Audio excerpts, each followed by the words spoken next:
E aí, galera, beleza? Hoje eu estou aqui na casa da minha mãe e eu terminei o vídeo passado falando a respeito de quais eram as possibilidades, quais são as possibilidades de a gente contribuir para a construção de uma sociedade mais justa e igualitária. Bom, eu quero reconhecer para vocês que essa questão para mim também é bastante desafiadora, mas hoje eu trago dois exemplos, duas sugestões que eu acredito que sejam bastante eficazes e simples. Vamos a elas. A primeira sugestão é a seguinte: remunere bem, remunere de maneira justa, digna e valorize os profissionais que você contrata, sejam eles prestadores de serviço, seja empregada doméstica, né? Seja pequenos fornecedores, pequenos comerciantes. Remunere bem essas pessoas. A gente tem um hábito cultural de pechinchar numa feirinha, por exemplo, na verdade, pechinchar de um modo geral. Mas lembra de uma feirinha, né? A gente vai numa feirinha e aquelas frutas ali dão R$10,50. Ah, faz 10, dá R$22,35. Ah, faz 20, ou faz pelo menos 22. Não é assim?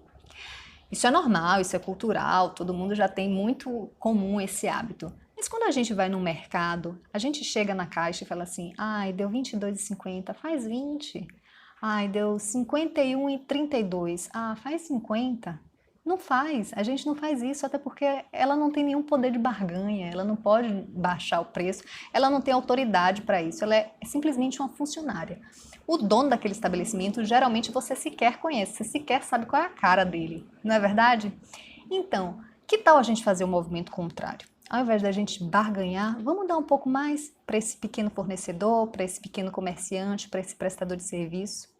Vamos valorizar. Provavelmente esse dinheirinho a mais vai fazer pouca diferença para você, mas pode fazer uma grande diferença para essa pessoa que está recebendo.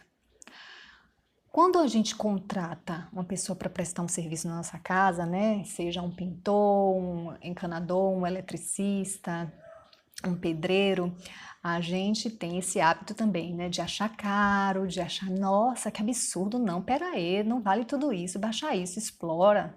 Olha só, a maioria de nós não sabe fazer aquilo e nem tem disposição para aprender ou nem se interessa por isso. Só que a gente parte de um princípio que o saber que tem valor é aquele saber formal, aquele que foi aprendido por aquele processo que nós tivemos acesso, que nós conhecemos, que passa pela escola, que passa pela academia e etc e tal.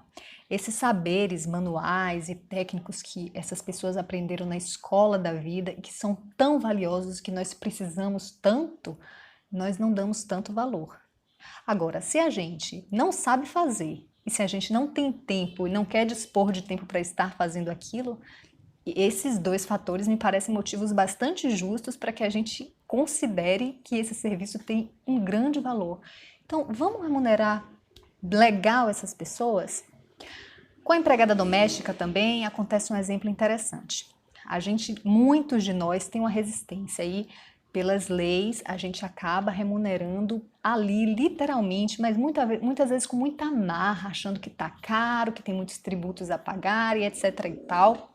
Eventualmente essa questão do tributo podem até ser questões, né, que sejam razoáveis para a gente discutir, mas não é o caso. Agora eu estou falando da remuneração da pessoa e a gente fica com aquela resistência de achar que aquele serviço não tem aquele valor todo. No entanto, como chama atenção o sociólogo Gessé de Souza, quantos de nós remuneramos assim, né, ali ao pé da letra uma funcionária doméstica, mas não temos pudor nenhum em ao mesmo tempo estarmos planejando uma viagem, ou planejando uma troca de carro, ou pagando um curso de inglês, não é verdade? Ou seja, a questão não é a falta do dinheiro, a questão é o que de nós de fato valorizamos. Então, gente, a proposta é a seguinte: que tal você fazer um investimento desse vulto para uma pessoa dessa, como a sua empregada doméstica, a sua diarista? Ou para uma outra pessoa que esteja precisando, que esteja mais ou menos nessa mesma condição social? Bom, a minha segunda sugestão é a seguinte: Compartilhe seus saberes. Compartilhe aquilo que você aprendeu no decorrer da vida, seja lá por que meio for, e que você acha um saber legal, um saber importante, que é legal que outras pessoas tenham acesso àquela informação. Olha que coisa preciosa, que coisa rica você compartilhar o saber com alguém. Pode ser sobre saúde, sobre finanças, alimentação, educação, pode ser sobre matemática, história, física, química, geografia, português, pode ser sobre arte, sobre filosofia. Compartilha seu saber com alguém.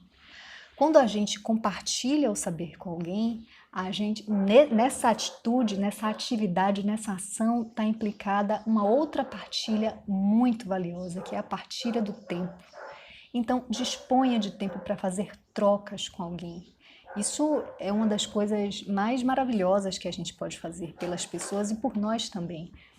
Separa um tempo para você estar trocando ali com alguma pessoa, estar ensinando e estar aprendendo também e estar vivendo esse momento na tua vida. Com tua empregada doméstica, por exemplo, você pode aprender a fazer um tempero novo, pode aprender a tirar a mancha de uma roupa, ou sabe lá Deus quanto de saberes e de riquezas ela pode te ofertar.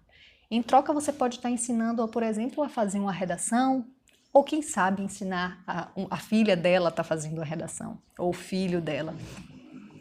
Então, assim, existem muitas possibilidades. Existe um mar de possibilidades quando duas pessoas se juntam para trocar. São muitas oportunidades de troca na vida e essa é uma das experiências mais valiosas que a gente tem. Então, minha sugestão é essa: compartilha, se dispa do preconceito e assuma papéis que estejam ao seu alcance para que você contribua de algum modo. Tá tudo aí acessível, tá disponível e você, se você puder, quanto mais você puder se imbuir de praticar os seus princípios éticos, de colocá-los em ação, que eles saiam da teoria, saiam da cabeça e passem a ser uma ação sua no seu cotidiano, mais valor vai ter, mais a gente consegue de fato promover uma modificação desse cenário, a gente consegue construir uma sociedade mais justa e igualitária e mais amorosa, tá? Beijo grande, meu povo, até breve.